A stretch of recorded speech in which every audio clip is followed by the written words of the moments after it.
بینەرانی ئازیز و خۆشەویست، جوانترین و گەرمترین سڵاوی مابەڕێوەبەرانی تەلەڤیزیۆنی پەرتۆ، تەلەڤیزیۆنی حیزبی حکمەتیتان پێشکەش. هیوادارم لە هەر شوهان ساڵ و سڵامەت بن و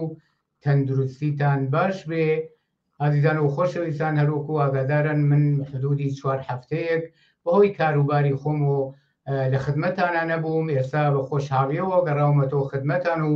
بەرنامەی ئەو حوتۆی تەلەڤیزیۆنی پەرتۆیە. ئەم بەشە لە بەرنامەی تەلەڤیزیۆنی پەرتۆتان پێشکەشەکەم. لەم بەشە لە بەرنامە هاوڕێ اسماعیلی وەیسی، ئەندامی کۆمیتەی کوردستانی حیزبی حکمەتیسمان لەگەڵا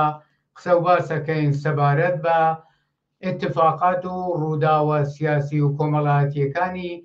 یەکمانگ یا 5 هەفتەی ڕابردوو لە کوردستان، یعنی لە مانگی گەلاوێژ، مردادمانگ و هەفتەی ئەوەڵی شەهریوەر خرمانان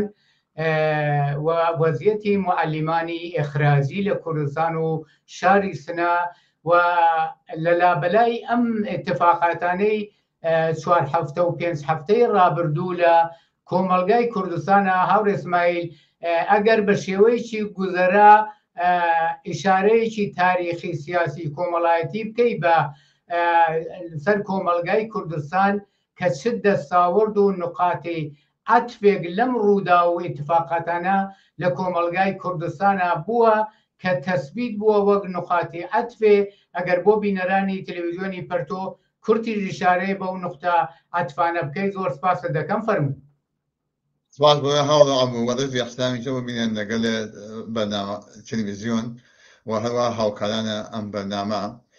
خۆشحاڵم لەوەی کە بە ئێستا توانیتە کە بە ئێستاوە تەحتیڵاتە بە خۆشی و سڵامەتی بگوزارێنێت و قەوم و کەس و دۆست و ئاشنا و شتێک مەلاقات کات ومانەوە گەڵایتەوە توانین بە یەکەوە بەرنامە ئیجرا بکەین. من چند نکته بێژم لە ارتباطەکەەوە مەسەلەی مشخصە ڕوودادگە لە ئەساسی کە مەسەندا مردادبانگ و ئەمە هەفتەی ئەخیرە شەهریوەرمانگ 1440 کە باسی لێ بکەم. من تاوا کە تۆ باسی لێکرد لە قسەکانتا، من بگەڵمەوە لەسەر مەجموعە مەسایلی کە مەسەن تەماشاکەین تاریخەن لە جامای کوردستانە بەهۆی مەوجودیەت جمهوری ئیسلامیەوە کە لە مردادبانگ 58 و وەختە شەهریوەرە 58 و بەتایبەت بێسا لە مردادبانگ کە بێسا شەڕێکە جمهوری ئیسلامی ئێران کە بە حرەکات احتجاجی مسالمت ئامیز مەردم کە لە ئەواخر چیماوە لە شار مەریوانە بگرا وەچە لەوەی کە بێسا لە مەسلەی قۆڕی قەڵاو و شمشێر و منتەقەی باینگان و زەردوی لای پاوە کە بێسا مەردمە خاترەوەی کە مەسەن گەرێکی بێ نینوگەل سەرکوبگە جمهوری ئیسلامی و بێستا مردوگانە مەحەلی لە شار بەدەست خەڵکەوە بێدادە بێتوانێت شار پاوە دوای بێتەوە شەڕێکی بۆ مەردمە فرۆشت کە بووە بایسەوە کە بێسا چەندین ڕۆژتوری کێشاومانە و لە نەهایەتان لە 25 مردادەوە دەستی پێکرد کە کل ئەوە تەحەسنی احتجاج مسالمەت‌آمیزەی تێکدا و بێستا هێرشی کرد کە شەڕەکەی و مەردمێکی کوشتار کرد و لە نەتیجە لە 27 مردادمانگ 58 بوو 9 نەفەر لە ئینسانگەلێک کە بێسا دووکچر و پەرستار و کەسانی کە مەسەن بەعام گشتی کە ئیمدادگەر بوون لێنا هەولێر بیمارستان شارپاوە کە بێسا ئیعدامیانی کرد و ئەوەی کە مەسەن لە شاسنا لە 28 مردادا جمهوری ئیسلامی فەرمان هێرشیدا کە خمینی هێرشی کرد لەسەرەوە احتیاجی و ئەم شەڕە بە جامعەی کوردستان تەحمیل کە تاوەی کە بتوانێت جامعەی کوردستانی کە بێستا بەدەست خەڵک و بەنەوەیەک ئێدارا بووەمانە کە بێستا هەنگاوی هەڵگری بۆ تەسبیل خۆی ئەو شەڕی تەحمیل کرد و لەو هێنا کە مەسەڵەن وینی خۆیان احترافیان کرد کە لە ماوەی چەند ڕۆژێکە کە لە شارسنە لە مەریوانە لە سەقزە چند نەفەریان بێستا قەتڵ عام کرد. ئیتر خالی لەوە کە بێستا بە تۆ پەراکەندن لە بۆمبارد و توپباران و لە زەمین لە ئاسمانەوە کە ممکنە مەردمانی کە مەسەن جەل و دەشت و کەج و کێبەوە کە مەسەن کوژایەتوانە بدونە ئاماد بێت و بێستا و ئێدامەی ئەو ئەوزاحواکە ئینسانهایەکی وەسیع ئینسانهایەکی مبارز ئازادی خەبار بێتڵب کە تیاچوون کە بێستا بۆ دفاع لە ئازادی دفاع لەوەی کە بێستا دفاع لە حقوق ئەولیە ئینسانەکان گەنیان باکرد جێگەی خۆیەتی کە لەم ئیناکە چوون ساڵگەردەوە وەزیرەسا بێستا بەڕێز و احترامیەوە یادیان لێ بکەین کە بێستا ئەمە کەسانێکن کە بێستا تاریخ مبارزاتە ئازادی خایی و ئەو وەختە ئینقلابی لە جامعەی کوردستانە قەتعەن ئەو ئینسانگەلە کە بێستا جمهوری ئیسلامی قەتعامیان کرد فەرامۆشی ناکات و هەروەها کە مەسەن تەماشاکەین ئێدامەی وەزیەتە کە مەسەن کەسی وەکو مەسەن فواد مستەفا سوڵتانی بە عنوان شێرێکی مەشهور جنبش کۆمونیستی بێسڵا چەپ لە سەرتاسەی ئێران لە کوردستانە و تاموریس ئەکبەری ئەوەتە لە هێرشێکا کە نیروگەل سەرکوێت جمهوری ئیسلامی لە بین ئاوای کانعمەت و بسامە لە جادەی مەسیل مەریوان بانە مەریوان سەقزا کە کردیانە سەریان دوای بێتەوە گرتیانیان لێنا قەتڵعامیان کوشتیانیان ئەمە بێسای یادکردن لەم ئینسانگەلە کە بێسا جێگەی خۆیەتی و هەروە سوێمین ساڵگەرد بێسا خیریش انقلابی مەحساس لە 1401 کە مەسەڵەتی تواشاکەین بەناوکە ناو پەڵانتزا کە واسی لێ بکەین کە جەمای بەناو بەسا ژنجیان ئازادی ناو لێ بن حەرک بە خاص و متاڵباتی انقلابی و مەجموعەیەکی وەسەی جمهوری ئیسلامی و ئیسێچە دەست دنیا سیاچەڵەکان نگایانیشکا دوای دو قەتڵعامیان کرد جێگەی خۆیەتی وەدەوە بەنامەی تایبەتە کرێ بەڵام ئەو کەسانی کە مەسەن لە احتلال بە موجودیت جمهوری ئیسلامیە بۆ سەرنگونی وسایل تاشنگوجی وسایل قەتڵعامیانی کرد لە مەسەلەی بێسا خریج انقلابی 1440 و بعدنی و ئیسەر ئێدامەیەت ئەوەتە یادێکیان لێ بکەین و حتمما لە بەدامێکی تایبەت هینەکرێت بەڵام ئەگەر مۆستەر مهمترین مەسائلێک کە مەسەن بەقوڵی وەلا مان گەلاوێژی و خەرمانانە کە لە جامعەی کوردستان ڕوویداگەمانە بەوانە لە ئەوزا ئەحواڵ و شرایەتی وەزا ئەحواڵێک لە کل سەرتاسیانە وجودی سوم جۆرەشتانە کە ئەگەر بیتەواشاکەین جمهوری لە جامعەی کوردستان چەند بە عنوان بەشێک لە اقتصاد سیاسی اجتماعی جامعەی ئێران جیاواز نییە لە فەقر و فەلاکەت و نەداری و ئەم مەسلەی بێئسڵا بێئایی بێبەرقی وەکل ئەو تەحمیڵاتەکە لە جامعەی ئێران وجودی است کە لە کوردستانی چاوەتە ممکنە بە شێوەهای مەلووستر و بە چاوتر خودنمایی کاتگومانە مەسەن بۆ نمونە جمهوری ئیسلامی کە تواشاکی بۆ فشار هاوردن مەوەقعیەتێکە خراو مەوەقعیەتێکە بێسا لەسەر دوورایەکە قایگێکە وەزانی سەرنگونی جمهوری ئیسلامی سەرنگونیەکەی چوەتە بێستا دەستوری جامعەوە هانە وەرتەی سەرنگونیە و ئەو وەزیەتێک کە مەسەن کەینی کریاگا و لەسەر بورکانێک لە ئاگرن احتیاجات توده اجتماعی دا و هر آن ممکنه ابراج اجتماعی که مثلا طبق عملهای کوچه جمهوری اسلامی ل 8 اولیه 2025 جاده ایسا حدود 8 نفر اعدام کردن جا حساب که اگر به روزی 3 نفر اعدام کرده شد تا ایران و واقع کردستانی که بشر و مسئله که لو بتو که اما عمل کیس و غیر قابل کذا و ام مسئله بساط و شاکی بیاری ببرقی مثلا که اجى انسانی که مثلا قال لك بده وكواد مثلا سياسه بابته اصحاب وجود كذا بساط سياسه الجامعه وقت احتياجي بخلاق قوتي كبت واجي مثلا جمهوري اسلامي كمثلا قراني فقر فلايت امريكا مسألة بيئوي اما مسألة بيئوية كمثلا كهشي جامعة بفتبرو وتي بيصا نابودي مستحسنك كبيصا دز اعتراضات وليك كذا اقل بحثك بعد ما كبنا كوميتي همياري وتمفصلتر اما موقع دسا بلام اوينيك لجامعة كردستان على رغم او زاح واضح على رغم كمثلا مجموعيكي بشر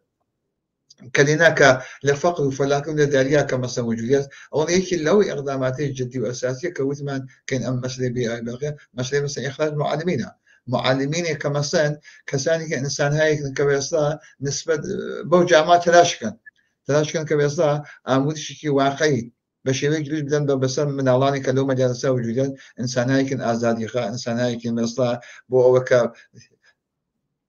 متشكل بوغن لبسا انجمن هاي في معلمين خوينا او جمهوري سامي لشارقل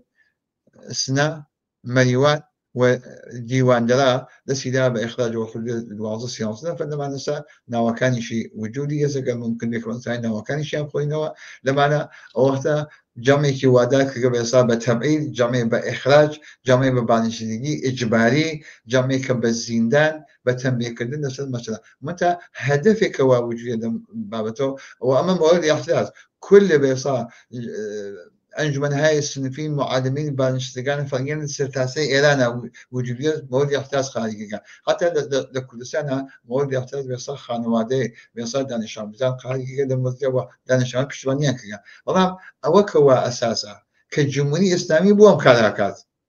جرياني شز داستانەکە مەسەن بێئاوی بێبەرقی نەداری نەبوونی کە تەحمیلی کە حتا هەوایەکی سالم لەو جاما بەبوونەی وجود جمهوری ئیسلامی و هەوایەکی سامیە مەدەم بێسڵینی کە ئەستنشاقیەکەمانە ئێستا بۆ ئەو کارەکات جرانەکە جز داستانەکەی شەز ئەگەر لازم بێت و ئیمکانی لازم ئەگەر وەخت بێت ئەتوانین قسەی لێ بکەین و حتا لەو دەست و تەجاربەیە كجامعة كردستان كمتشكل سازمان يافته هل تايهات الجمهورية الإسلامية ومتشكل وساتشون سبرابر الجمهورية الإسلامية ووقت النيوت كموجودية الجمهورية الإسلامي وأم أوزا أحوال وشتا بودش بإخراج معلمين يكوا معلمين يكوا كبصاهي نكريجي لم برقي بينان وشتا جريان كشيز داستان كشيز شكردن بصا سبقين أقل وقت تفضل. دور بو توضيح كانت هور إسماعيل هر وەکو بۆ خۆت بە گرنگترین ڕووداوەکانی بەئیسلام مرداد و شاریوەر ئیشارەت کرد لەم رابطەدا وەزیەت و فشارایەکی زۆر بەسەر معەلیمان و بەشای زۆراوزۆری مبارزاتی ئەو کۆمەلگا لەلایەن جمهوری ئیسلامی و بەئیسلا ڕووی داوە و هەمیشە جمهوری ئیسلامی بە زەخت و زۆرەکانی و بە فشار بۆ سەر فعالین و هەڵسوراوانی کۆمەلگا هەمیشە توانیویە بەرحاڵ بەشێک لە مبارزاتی خەڵک بەلاڕێدا بەرێ یا مەحدود کاتەوەمانە کە 44-47 ساڵە جمهوری ئیسلامی ئەمە کاری بووە. سوالەکەی من کە وەختیشمان زۆر نییە مەدەکە ئەو تەرس و تەجاروبانەی کە لە تەی مبارزاتی چەندین ساڵە دژ بە جمهوری ئیسلامی وەک دەستاوەردێ ئستنتاجی لێ دەکرێت پەیامەدی ئەو مبارزاتە ئەو دەستاوەردانە ئەو تەجروبە گرانبەهانەکە لەلایەن بەشای زۆراوزۆری کۆمەلگا و دژ بە جمهوری ئیسلامی بۆ ئازادی و بەرابەری و ڕەفا و ئەمنیەت و ئاسایشی خۆیان بەدەستیان هێناوە چی ئەتوانی مشەخەسەن دەست بنێتە سەری و پەیامت بۆ ئینسانای ئازادی خواز و بەرابەری تەڵەب و کولەن ڕابەرانی عەمەلی جنبشایی زۆراوزۆری کۆمەلگا لە جنبشی کاریگەری و معەلیمان و بازنشستەکان و پەرستاران و ژنان و جوانان و هەموو ئەم بەشە زۆراوزۆر و عەرسە زۆراوزۆرانە کە لە کۆمەلگادا بۆ ئازادی و بەرابەری لەلایەن خەڵکی و کۆمەلگا و دژ بە جمهوری ئیسلامی بەڕێوە دەچێ پەیامی ئێوە بۆ ئەو بەشە لە خەڵکی کۆمەلگا بە تایبەت ڕاهبەران و فعالین چییە؟ فەرموو تقریبا 7 دقیقە وەختمان ماوە فەرموو. بەڵێ من ئەمە وەزیەتە باس بکەم کە بێسا شرایط کە موجودين في الإسلامي لبعد بيصلا اجتماعية لبعد بيصلا تأمين إمكانات أو بدخول فلان في شارع وشتاء كنبوني هس وتحميل فقر فلاكل بجامعة تحمل كيا أما مسألة بيصلا إخراج وأمانيك بيصلا كوجود يصحوتا مسألة بس من إعدام مكان كده واجد أي لما أم حفتي كمثلا شهري ولا حفتي ولا شهري ولا هلا توريزا وقزوينة وقزل حصارة وكرجة وبيرجندة وزاهدانة وبيعتو الجمهورية الإسلامية بديشة وصلت السيابة خطأي بضو مثلا لأنه قزل حصارة هش نفري عدام كما بوتا بايسو كمثلا لما أم حفتها حدود 20 نفر رئيس الجمهورية الإسلامية عدامي كا والسفية وسيعتين يا سبيل الله نوبات كبيرصا كفرسل بيدس كبير إعدام كذا بلام أما مسألة مثلا شاين كريت كوتمان الجمهورية الإسلامي أما مواقعيات بيرصا حركتك بنو أي مثلا زربيتي بيشكيلانا كمواقعيتك مثلا زار موقعية النانبات كالجمهورية الإسلامية وأزاني كجامعات تلاش كابو أو كالسندقوني كان بيني بالرسم فقر وفلاكات ومصيبات اجتماعية وكموجودية الجمهورية الإسلامية بتعمل كنجات بيتهم أنا أو وقت قريك جامعات دشار إرعاب ووحشت كات شار بيني والجامعة أم كشتا بس أنتو حسابك كروجي سينفة شوية في عدامك هذو الجامعة شابير بو أمد بمد بصا ودار بأقمشني كان مستأسلي كان بلام خيالي خاوة أما شيء جامعة زاني أما نشانة قدرة بنبون جمهورية إسلامية أما نشانة استيسال جمهورية إسلامية لما بتوع دست الدنياية دست المنطقة ودست داخلها بتايبت كمثلا أم وزير بس أملوكا بلام شكل أنا من بس منيكل كأم أوضاع أحوال وشيء كمثلا كجامعة كردستان كردستان هذا والله بعنوان بإصلاح جامعة يكبرشان كشو تقابل جمهورية إسلامية بجمهورية إسلامية نيود لما سلي بيصير جمهورية إسلامية آليانا لما سلي بيصير مثلاً بو مسألة خبرجانا تاز زمينة هاي متفاوت كوقتها بجمهورية إسلامية والجمهورية إسلامية كوحدة كدي كردستاني كمثلا متشكل سازمان يافتا وبنوعك بيصير شبو كومونيزم دز بالاي هز لهدايات ورهبري كردن أم حركاتها بيصير نوعك حاكمية ولي مردم دەڵێگای بێستا شۆڕاهای مردووە بنکای مەحەلات و سازمان یافتا مردوو ویات خۆیانە بڵوکە حتا خومینی ئەختافی کە وجودی ئەسنانەکەی ئەیجێ کە لە کوردستانە بێستا کۆمونیزم کومین دەست باڵای پێیەکرێت ئەمە واقعیەتی بوو ئەرتجا قەومی مەسەبی ئەوەی کە لە کوردستانە ئەوەی کە مەسەندا حاکمیت سیاسیان بەدەستی بوو لە تاراندانیشت و ئەوە بەرامبەر بە ئەم وەزیەتە متشەکلێکی سازمان یافته کە جامعەی کوردستان بوو کە احتیاجی وە جمهوری ئیسلامی کە مەسەن کە نقطە ضعفەکەی کە نقطە ضعف بوو کە بێستا ئەمە سەرکوت کات کە بتوانین بێستا هەنگاوی هەڵبگری بۆ مەسەلەی تاحکیم تەسبیح سیاسی خۆی لەبار اجتماعی لە جامعەی ئێرانە ئەمە بەڵام ئەم چکردنە ئیسە چەپکردن بڵانە بازگوکردن ئەم مەجموعە مەسائلە یادکردن بەڵێ فەرموو یادکردن لە مەسایدە بازگوتن ئەم مەسایدە بەخاتەوە نیە کە مەسەن وەکو هێنێکی وەقایەکی تاریخی بەڵێ ئەمە وەقایەکی تاریخی وەڵام وەقایە تاریخیە ئەوە دەستاوەتایەکی سیاسی اجتماعی بوو بۆ جمهوری ئیسلامی کە ئیتر نەتوانێت جامعەی کوردستان لە باسی اجتماعی خۆی تەثبیت کات دوایە 46 ساڵ ئەم کوشتاریە کرا و ئەم لیژنەی نیزامیە کرا و ئیسا دەستاوەندێکەوە ئەشێ بێت تجاربێکەوە ئەشێ بێ لەم بابەتەوە ئەوەتە جامعەی متشەکل بێ سازمان یافتە بێ لە باس بێسا کومیتای هەمیاریە کە لە ئێتباتێک مەسەلەی ئاو و ئەم مەجموعە مەسایلە کە باسمان لێ کرد لە ئێتباتێک مەسایل شایەت بۆ ئەحواڵێکی جەنگیان باسمان لێ کرد و ئیسەی تاکیداتی کە لەسەر ئەوەی کە ئەو کومیتای هەمیاریە متشەکل سازمانی لە سەد مەحەلاتە ئەوەتە شوێن بە شوێن شار بە شار متشەکل بێن وەکو شەبەکەیەکی عەزیم اجتماعی شەبەکەیەکی عەزیم اجتماعی بە یەکەوە وەصل بن بۆ ڕۆژ مەبەدا کە پەیکەرێکی واحد کە مەسەن هەمیشە وجودی بووگە لەژێر هەداوی ڕێبەری حزبی سیاسی کوردی و حزب حکومەتی بێنمەیان و بێستا بۆ هاندان جمهوریستان بە سەرنگونی و بۆ کە تەحمیلکردن بێستا لە بوشترین ئیمکاناتێکەوە بە جمهوری ئیسلامی تەحمیل کە زندگی بە زندگی باشتر بێت ئەمە احتیاجی بە سازمان یافتگی و متشەکل بوون و ئەوەتە بدونێتەوە هم بە ارتجاع قەومی مەسەبی ئەوەتە متشەکل بێت ئەم کارەکەی مەسەن بۆ نمونە مەسەلەی معالمگەرە ئەم مەسەلەی معالمگەرە کە مەسەن حرەکەتێک کە جمهوری ئیسلامی ئاگانەیەکە چوون بانشتەگەر فەرهەنگیگەر معالمین کە ئەنجومەن سنفی خۆیان یانەز وەکو جەریاناتی عەلەنەن متشەکلن بەخاستە خاص و متاڵباتیان هەمیشە کە تێنەمەیان احتیاجکردن لەسەر مەسەلە دوایێت ئەمە بۆسە مشکلەیەکی جدی بۆ جمهوری ئیسلامی خۆب ئەگەڕێت ئەو مەسەن چەند نەفەرێکە لە دیوان دەرەوە لە مەریوان و لە سەقزە لە شاسنا کە نیشانی کرگا ئەوەتە دەریانی کرگا وادەریانی بە بانشتگی بەسەر قبل